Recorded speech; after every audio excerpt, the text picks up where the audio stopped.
Hello বন্ধুরা, আমি এই যে রাত করে মাছ নিয়ে আসছি, পোনা মাছ।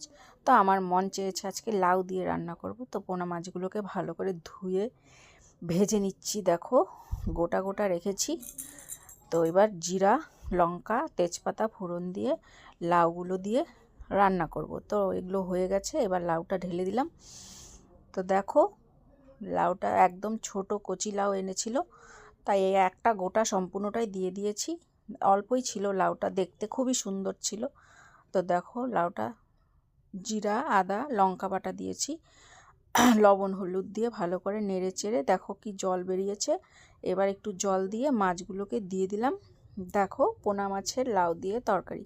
এটা হচ্ছে আমার মার ফেভারিট তরকারি। তো আমার মা খায়, আমাদের শ্বশুরবাড়িতে এগুলো চলে না, তাও আমার মন চেয়েছে খাবো, তাই খেয়ে একদম বানিয়ে নিয়েছি। এবার দেখো লাউ হয়ে গেছে, ধনেপাতা দিয়ে এবার নামিয়ে নেব। আমি একটা পাত্রে ঢেলে নিব আর গরম গরম ভাত দিয়ে রাত্রেবেলা খুব সে খেয়ে নিব। কি স্বাদ! তোমরাও খাবে। ভালো থাকবে, সুস্থ থাকবে। টাটা।